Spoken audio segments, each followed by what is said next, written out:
Hi everybody, Christopher Naiman. I got another new machine here. This was gifted to me. This is the Singer Quantum Stylist 9960. They don't make this anymore, but I'm going to show you some metallic thread sewing. Don't go away, I'll be right back.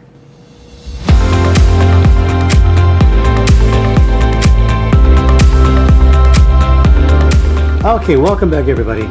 So I've been testing all these new machines that my friend Darlene gifted me for my future sewing classes, school. I want to open up a school later on to teach sewing, and building all the machines right now, collecting all the machines so I have for the school.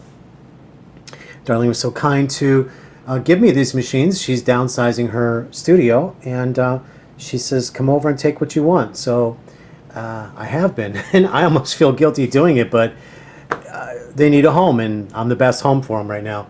So anyway, normally you use a specialty spool holder for metallic threads. This is the first machine I've actually sewed on where I don't need a specialty foot holder, specialty spool pin for metallic threads. I mean, look what I've been doing here, non-stop. I just unbelievable, unbelievable. Now I always have success with metallic threads, when for so many years so many people said they never did.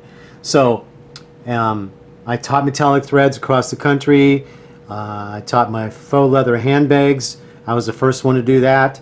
I was the first one to use to videotape all my sewing classes when I was on the road and come home and put videos together on YouTube. So there's a history there. You can see all my past history to let you know I'm not bullshitting you. But anyway, but I have to tell you, this is the first machine that I've used where I'm just using the spool pin that came with this machine, and I'm having success sewing this silver flat metallic thread without a specialty spool holder for metallic threads. But always remember, it has to come off the side, okay? Metallic thread always has to feed off the side, kind of like toilet paper. And normally, we have to have it feeding on the side like this, coming out from the side, because this way here, it's less gravity. But this is working fine right now. So let's select the stitch here. So let's go and select this, let's see, can you see that? All right, I'm going to select this diamond stitch. There we go. Then I'm going to go to edit. And then I'm going to see, yep, it can let me elongate. So I'm going to elongate it 3 times. Okay? All right, let's see what this does. And I have a top stitch needle, size, this is size 14. And I have the bobbin thread is just standard construction bobbin thread in here. That's basically it. So this is, normally I use a size 16 top stitch needle, but I had a 14 nearby, so that's what I'm doing. So here we go.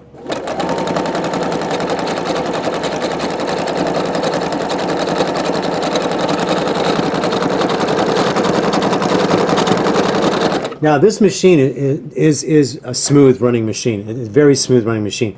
But as all singers do, they've got that loose sound in the bobbin case area. It sounds like the bobbin is loose. I've noticed every single singer machine makes that noise. You'll be able to hear it now that I say it.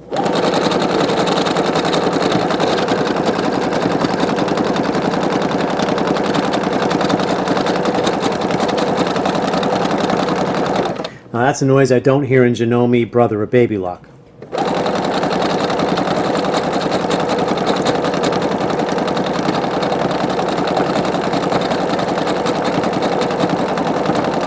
Now, Darlene told me this was one of her most favorite Singer sewing machines, and of course they stopped making it. But and this had the traditional way of feeding. The newer ones have that Swift Smart feeding system. I'm really not a fan of that. I really am not. I like this traditional way. This seems to be, it sews very quiet, so it's very nice. Except for that bobbin sound like we always have on a Singer. That must be their trademark sound.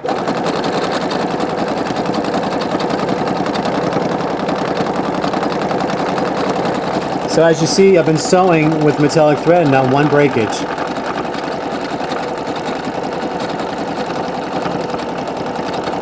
Now let's go over here and let's hit this to make it finish it'll stop sewing after a full pattern.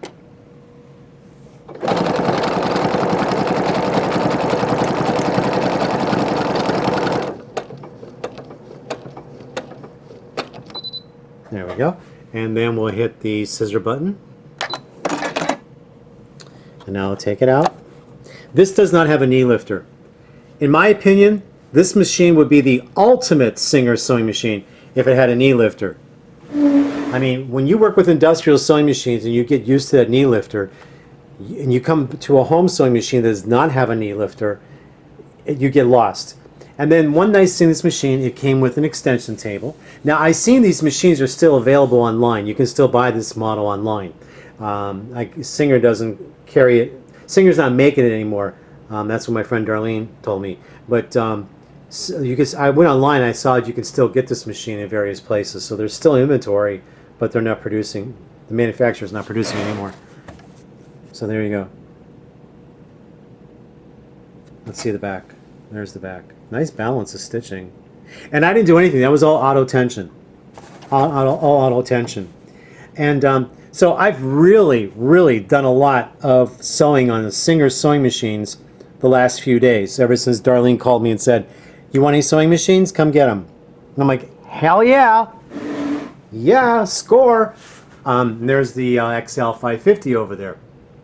And then this one here, what is this one now? This one here is another sweet one. I'll do a video on this one coming up. This is another sweet one.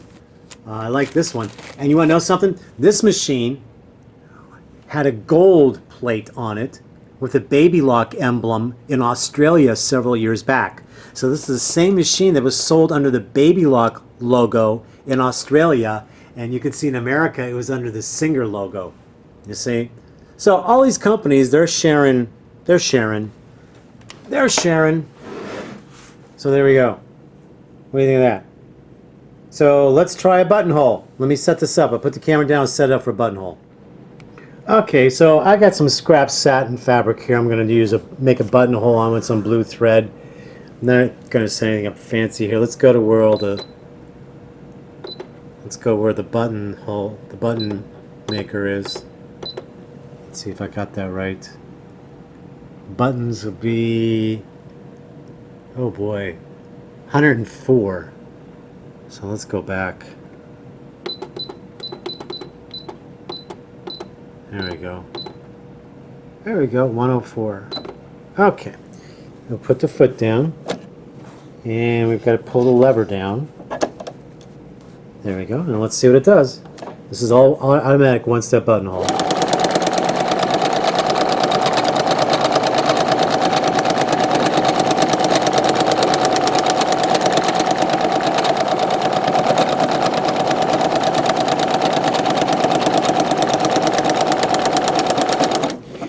And okay, did you notice that when it starts sewing, it came forward? And if I'm not mistaken, I think Brother, Baby Lock, and Janome go back. You know, like, okay, when we sewed this, it moved forward first. And I think the Baby Lock, Janome, and Brother, they all go back. I have to remember when you work with so many different brand machines now.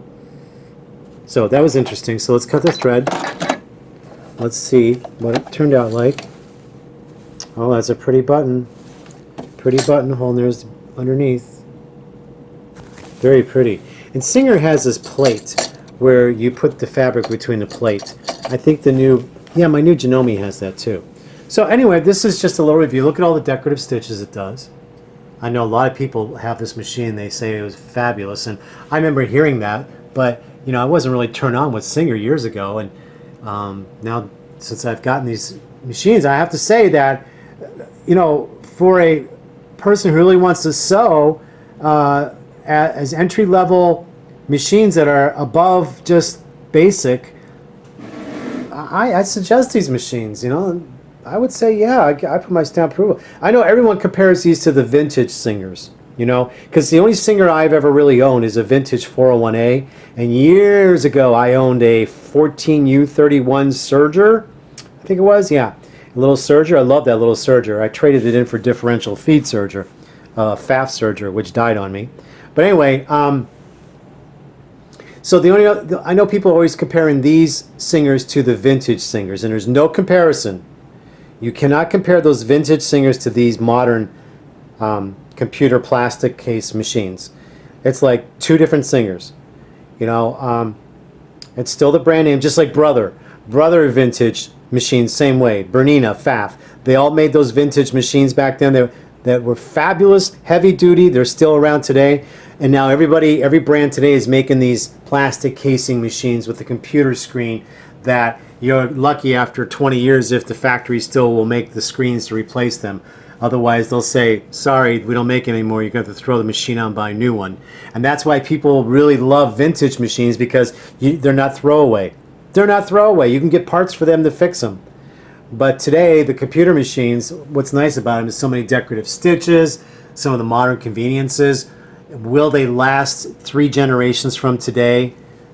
I don't think so. I don't know. The mechanics might, but if the screen goes out and the company's not making the screen, you're SOL. So anyway, of course we won't be around for 3 generations from now. But it's when I have my Singer 401A, which I've done plenty of videos on YouTube. You can watch them here on YouTube on my Singer 401A.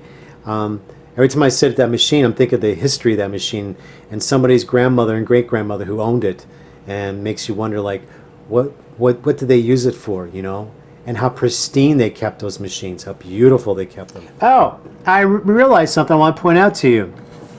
My top-of-the-line, real expensive Baby Lock and Brother machines, this is a plastic leg here on those.